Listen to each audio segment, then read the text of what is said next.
Nga pala Pinuno, sa kanilang magkakapatid, walang kahit ni isa ang nakapagtapos. Matas na ang edukasyon kapag nakabot ka ng ika-6 na baitang at kahit mangmang sa paningin ng iba, para sa kanila isa na yung malaking biyaya. Napakaswerte mo na kung marunong kang magbilang at magsulat ng sarili mong pangalan. Gayunpaman sa kabila ng ganoong kahirapan, nanatili silang malaya sa tanikala ng Panginoon. Hindi sila kagaya ng edukado na halos ibuhos ang kakarampot na oras ng buhay para sa pagtatrabaho. Sila kahit mahirap, may kalayaan sila sa lahat ng oras. Kaya nilang magpahinga ng 1 buwan at kaya rin nilang magtrabaho ng araw lang. May karapatan din silang manatili lang sa loob ng bahay nang hindi gaano nahihirapan sa buhay. Ayon sa ama ni Jacob, na ang totoong kayamanan sa mundong ito ay ang mga alaala kasama ang mga mahal mo sa buhay.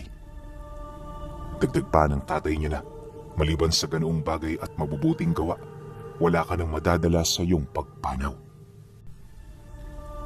Kaya ang ganun itong paniniwala ang itinatak nito sa kanila upang hindi sila basta-bastang mahumaling sa mga makamundong bagay. Magmula rin noong sila'y bata pa, hindi ito nagkulang sa pagdidisiplina. Kapag meron siyang nagawang mali, obligado silang kaharapin ng parusa at kapag may nagawa silang tama, hindi ito nagkukulang sa pagpuri at pasasalamat sa kanila.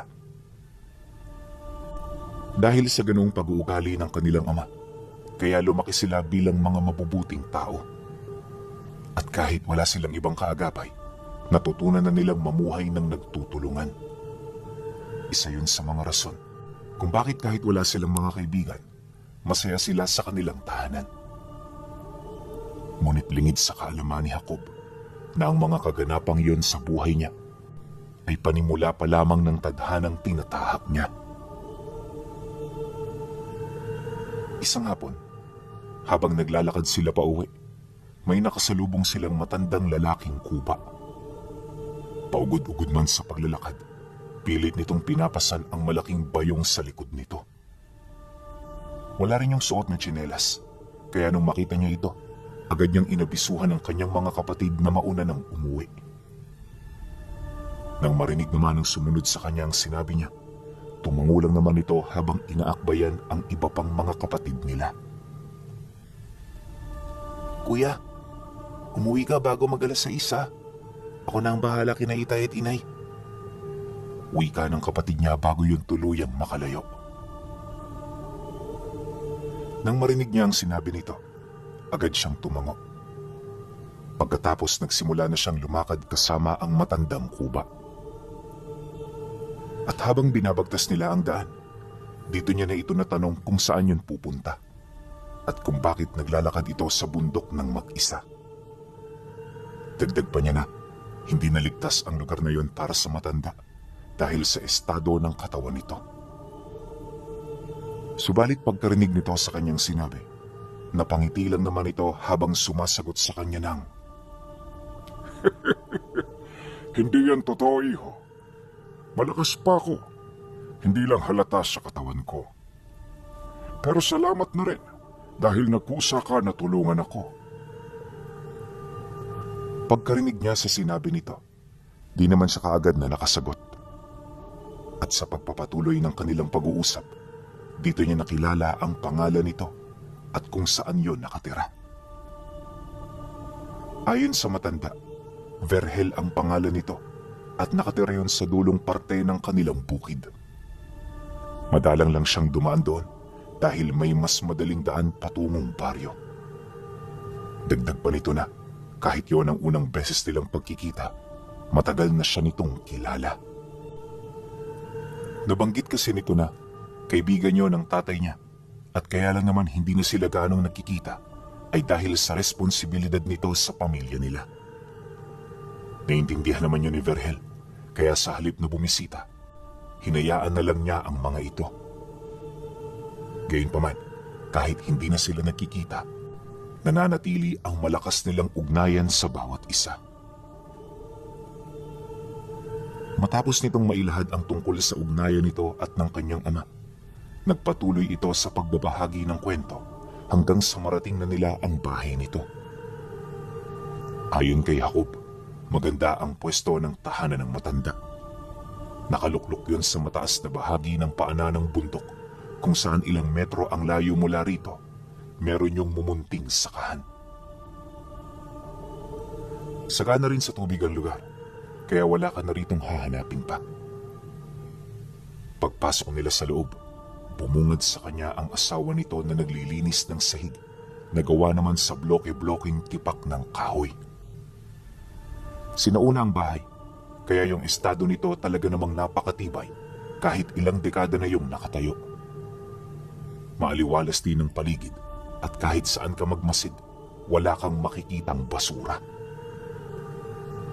Marami rin yung alagang hayop at halos hindi ito nagkulang sa lahat ng kagamitan sa loob ng tahanan. May malawak din yung bakuran na pinamamahaya ng iba't ibang galang hayop na makikita mo lang sa pusod ng kagubatan. Nung masipat yun ni Jacob, halos hindi niya maipagkakaila ang matinding pagkagulat. Yung mga nasilayan niya kasi, aminado siya na unang beses lang din niyang makita. Kaya naman imbis na pagmasdan lang ang mga ito, masaya niya yung nilapitan at hinawakan. At sa sobrang pagkagalak, hindi niya na halos napansin ang mabilis na pagtakbo ng oras. Kalaunan, bahagya na lamang siyang napahinto nang mapansin niyang unti-unti na palang dumidilim. Dala ng pag-aalala, agad naman siyang pumasok sa bahay para magpaalam sa mag-asawa. Manoy Vergel, mauna na ho ako ha. Salamat sa mga pagkain at ibinigay ninyo. Huwag ho kayong mag-alala. Kapag meron akong libreng oras, babalikan ko kayo rito. Pangako ho yan. Bungad na wika niya pagpasok. Nang marinig naman yun ng mag-asawa, tumangulang naman ang mga ito. Matapos nun, dali-dali na ring umalis itong si Jacob. At makalipas lang ang ilang linggo, nagpatuloy ang lihim nilang ugnayan. Literal na walang kaalam-alam dito ang kanyang ama. Kaya naman nung mapansin na nito ang biglaan niyang pagkawala, hindi nito maiwasang magtaka. Isang gabi pagbalik niya sa bahay nila, nadatnan niya yung nakaupo sa gilid ng pinto. Malayo pa lang nakatingin na ito, kaya alam na niya kung ano ang pakay nito. Paglapit naman niya rito, agad naman siyang nagbisa, pagpapakita ng kanyang paggalang. Ngunit di pa man siya nakakapagsalita. Seryoso na yung nagtanong ukol sa lugar na kanyang pinupuntahan. Dagdag pa nito na, hindi maganda ang ipinapakita niya noong mga nagdaang linggo, kaya kailangan niyang siguraduhin at pag-isipan ng maigi ang mga isasagot niya sa tanong nito. Dahil sa sinabi ng tatay niya, medyo nakaramdam siya ng pagkasindak. Hindi niya kasi halos maisip na ganun pala ang galit nito sa kanyang mga ginagawa. Gayunpaman kahit nakakatakot, minabuti na niya na manatiling kalmado. Sa gayong paraan, may papaliwanag niya ng maayos ang kanyang mga dahilan. Galing ho ako sa kaibigan ninyo, si Manoy Vergel, yung matandang nakatira sa unahan ng ating sakahan. Sabi niya sa akin kilala niyo siya at matagal na kayo magkaibigan. Mabait naman si Manoy Vergel, itay.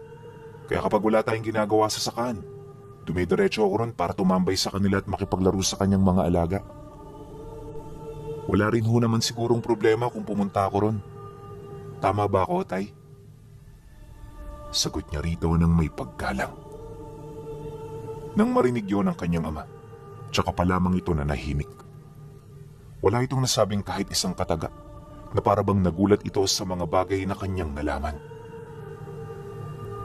At pagkaraan lang ng ilang minuto, dahan-dahan niyang sumagot sa kanya ukol sa totoong pagkatao ng matandang kanyang nakilala. Nag-iwan din niyo ng mga babala dahil umano sa maaaring kahinatnan ng kanilang ugnayan. Dalubhasang antingero yan si Vergel na sinasabi mo. Yung asawa niyan isang babae lang at kaya wala silang anak dahil matagal nang namatay ang dalawa nilang supling. Nag-iwan ito ng marka sa kanilang mga puso. At magmula noon hindi na sila nakapagsilang ng sanggol. Pinabalaan kita, anak. Huwag ka masyadong dumikit sa taong yan. Mapanganib ang buhay na kanilang tinatahak at ayaw kong magkaroon ka pa dito ng malalim na ugnayan. Hindi biro ang pagiging antingero at mas lalong hindi biro ang magkaroon ka ng mga kalaban na nagtatangan ng kapangyarihan ng kadiliman. Dagdag pa nito na yun mismo ang rason kung bakit hindi na ito pinakisamahan ng tatay niya. Ang gusto kasing mangyari na Oliverhel, maging isa itong ganap na disipulo, kalakip ng pag-iwan sa buhay na kinamulatan niya. Ang kaso, tinutulan yon ng kanyang ama dahil sa mga panahong yon, nagdadalang tao na ang kanyang asawa. Nang marinig naman ng matanda ang kanyang pagtutol, wala na itong sinabing bagay, bagkus ang ginawa nito tahimik na tumalikod at naglakad papalayo. Magmula noon, unti-unti na ring naglaho ang kanilang ugnayan. Nabanggit din ng tatay niya, ganun lang kasimple putulin ang ugnayan nilang dalawa, kaya sa muli nilang pagkikita, inaasahan na nito sa kanya na ipagtatapat niya rito ang kanyang matinding pagtutol buhat sa binabalak nito. Subalit nang marinig yun ni Jacob, hindi siya nakasagot. Bagaman nauunawaan niya ang ibig iparating ng tatay niya, sadyang may kung ano ang kanyang kalooban na nagsasabing bigyan ng pagkakataon ng matanda. Kaya naman lahat ng kanyang binabalak, hindi niya na rito ipinaalam. Sinang-ayunan na rin niya ang lahat ng mga sinasabi nito, nang sa gayoy maging mapanatag ito kahit papaano. Alam ni Jacob na may kaakibat na parusa ang kanyang gagawin, ngunit sa kabila ng lahat ng iyon, nakahanda siyang sumugal at makipagsapalaran.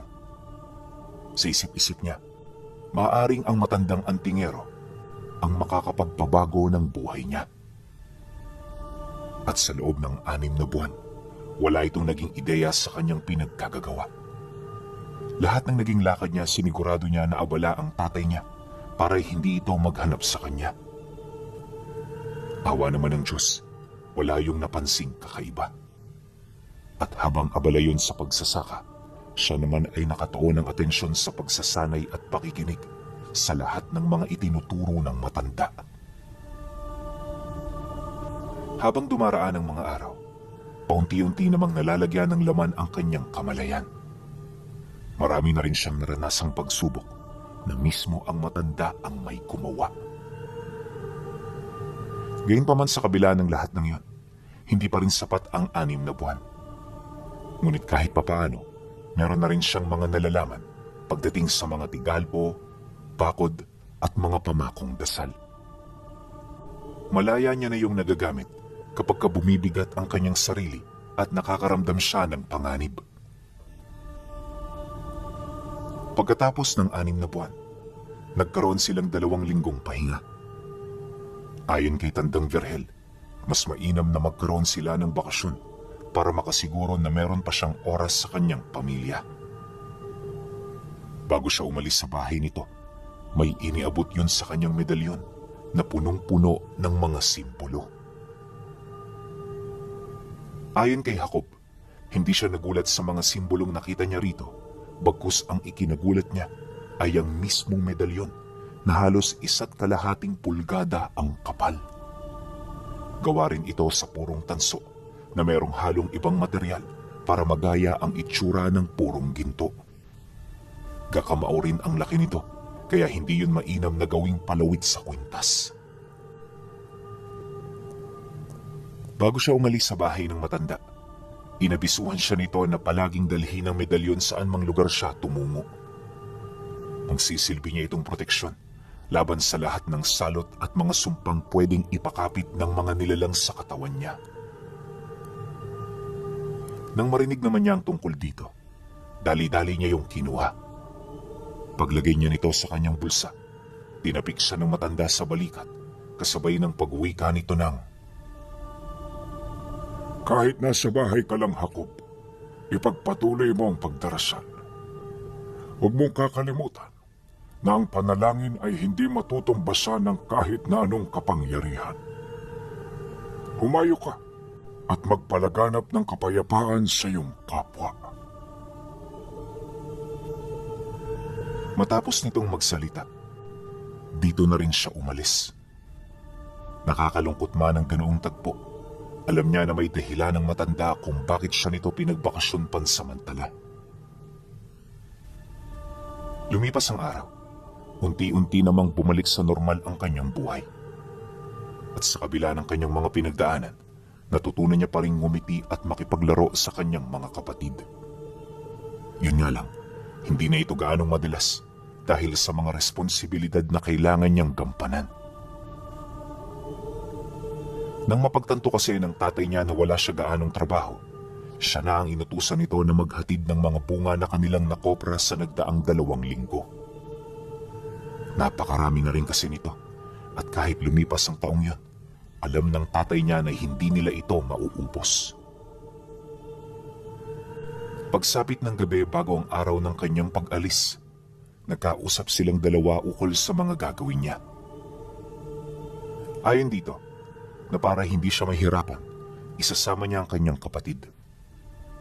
Dagdag pa nito na, bago sumapit ang 4:00, may naibenta man sila o wala, kinakailangan na nilang umuwi. Dagdag pa nito na, maaari na silang magpahinga, anumang araw at oras nila gugustuhin. Pagkarinig naman niya sa sinabi nito, hindi siya tumutol. Alam niya kasi na mahalaga yon para sa kanilang pamilya, kaya isang karangalan na muli siyang pagkatiwalaan ng tatay niya. Pagsapit ng sumunod na araw, di pa man tumitilaok ang manok, abala na silang magkapatid sa pag-aayos ng mga sako-sakong paninda. Malimit sa mga ito kung hindi pinya, mga mais, tubo, at iilang bigas na naani nila. May mga pakwan din silang dala, kasama ng mga munggo, sitaw at okra. Lahat yon sariwang-sariwa, kaya nasisiguro nila nakikita sila sa mga ito. Hindi rin gaano kalakihan ang kanilang sinisingil sa gulay, para naman kahit papaano madali yung maubos.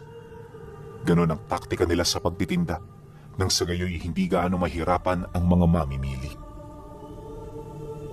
Ayon kasi sa tatay niya, di na sila nagbebenta para kumita. Bagkus nagbebenta sila para makatulong at makabili ng kanilang pangangailangan. Di rin sila naghahangad ng sobra, gawa ng naniniwala ang kanyang ama na anumang sobra ay makakasama. Nang makarating na silang dalawa sa baryo, agad na sumalubong sa kanila ang napakaraming tao. Araw pala yun ng saod, kaya ganoon na lamang karami ang mga naglalakad sa gilid ng daan. Kapansin-pansin na rin ang mga pamilyang nagsisikumpulan habang maayos na inilalatag ang lahat ng kanilang mga paninda. Kaya naman ang masipat yun ni Jacob, dali-dali na nilang inilatag ang kanilang mga dala.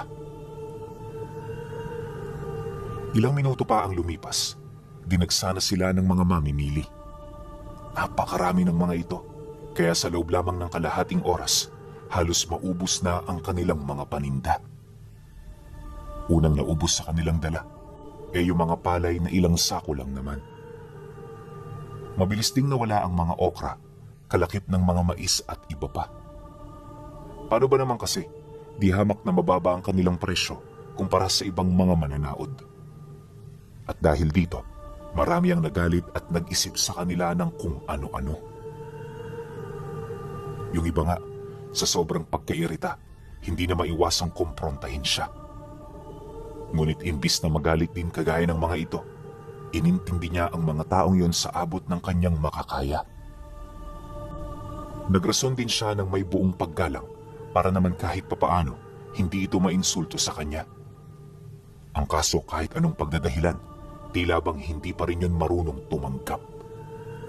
Kaya naman imbis na magpaliwanag pa, minabuti na lamang niyang manahimik habang pinagtutuunan ng pansin ang mga natitira nilang paninda. Kalaunan, nang mapagtanto ng mga ito na wala siyang interes na magsalita, napilitan na rin siya nitong lubayan hanggang sa manumbalik ang katahimikan sa paligid. At sa pagpapatuloy ng kanilang pagtitinda, nanatiling marami pa rin ang mga taong namimili. Akala niya magiging maayos ang sitwasyon hanggang sa sila'y makaalis.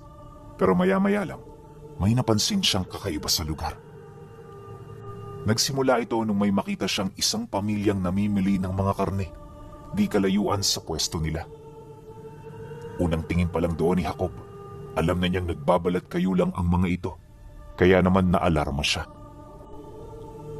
Gustong-gusto niya nang umiwas sa lugar na yon, pero sa kasamaang palad hindi niya ito basta-bastang magagawa. Bukod kasi sa abala pa noon ng kanyang kapatid, may magagalaw silang mga paninda na pagmamay-ari ng katabi nila. Hindi yun po pwede dahil sakitid ng pag-iisip ng mga ito. Kahit nga noong kakapwesto pa lang nila sa lugar na yon, di niya na maipagkakaila na marami nang nagalit sa ginawa nila. Dahil sa ganoong rason, pinili niyang maging mahinahon. Ang inisip na lang niya, hindi sila mapapansin ng mga nilalang na yon. Ngunit nang akmang papalagpas na ang mga ito, bigla itong tumigil sa kanyang harapan. Paunti-unti napatitig sa kanya ang lalaki habang bakas sa mga mata. Ang matinding galit at panggigigil na animoy meron siya ritong nagawang kasalanan kahit yon ang unang beses na sila ay magkatitigan.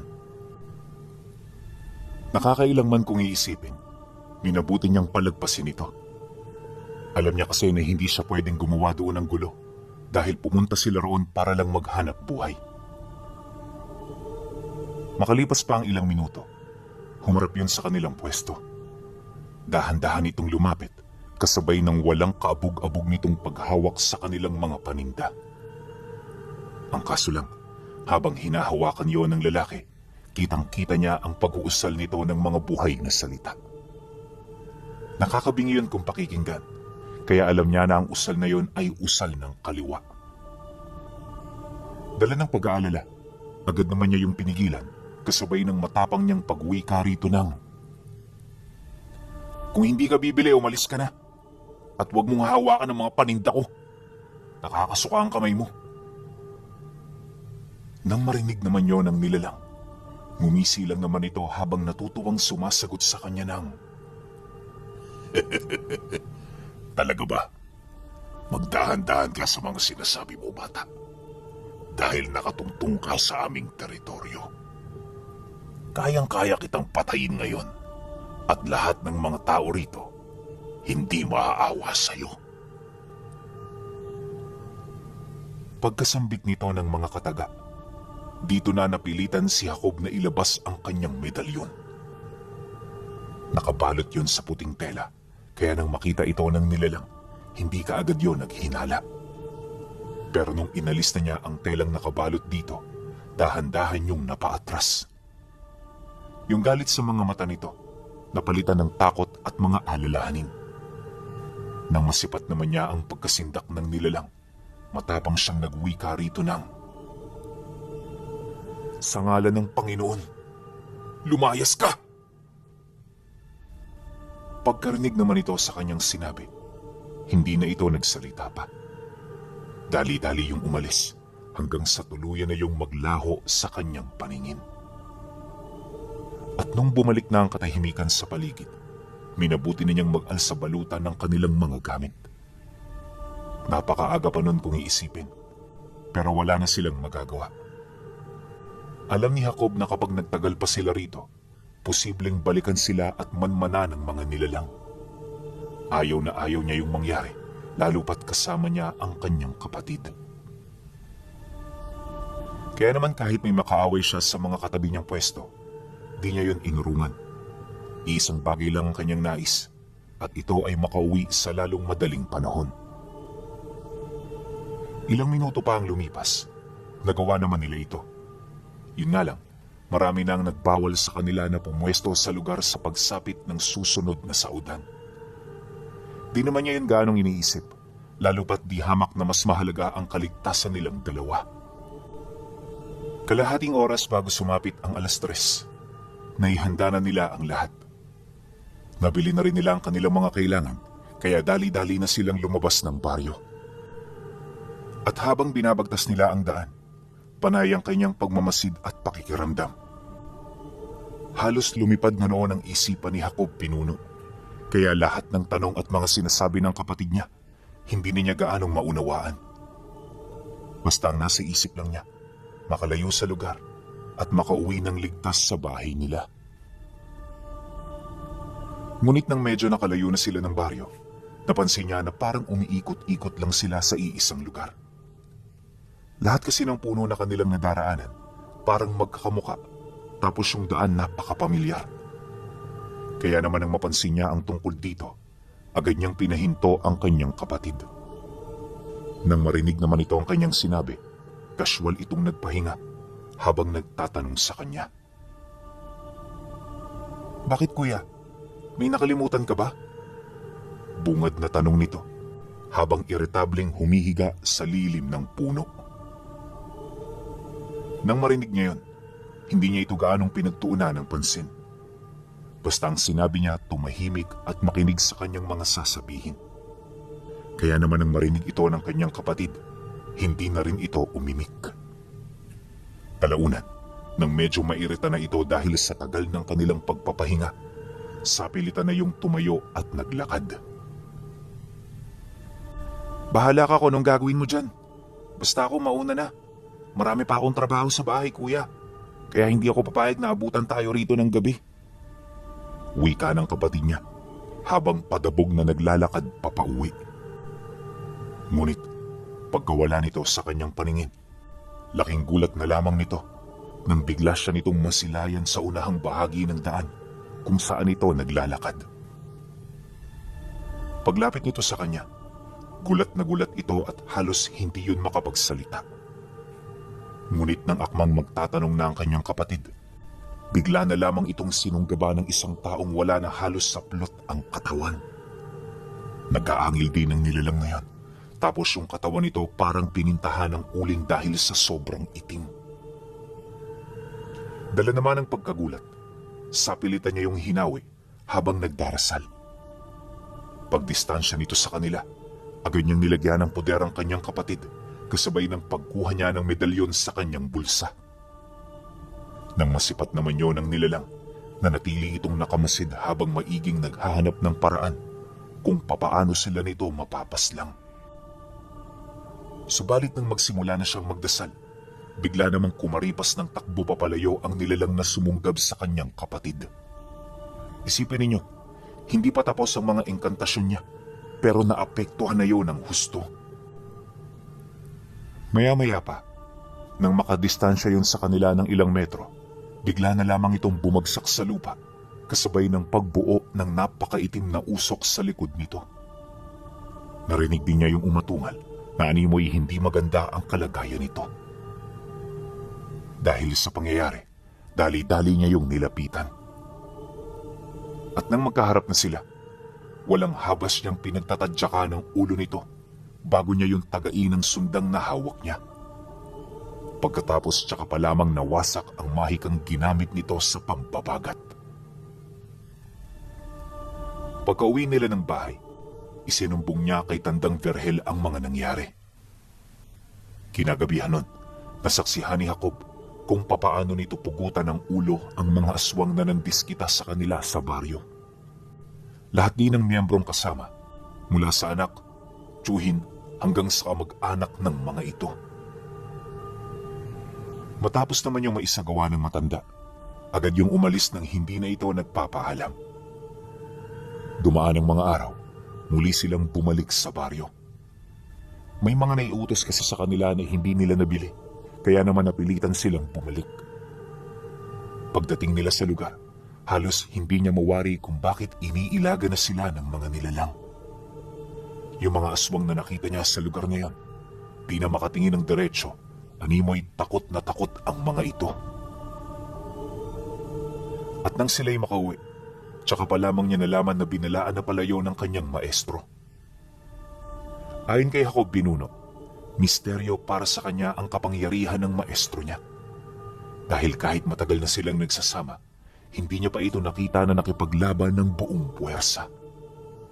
Dagdag pa niya na, hanggang pagtungtong ng 20 anyos niya yun nakasama, ngunit sa ganong kahabang panahon, ni minsan hindi niya nasaksihan ang tinataglay na abilidad ni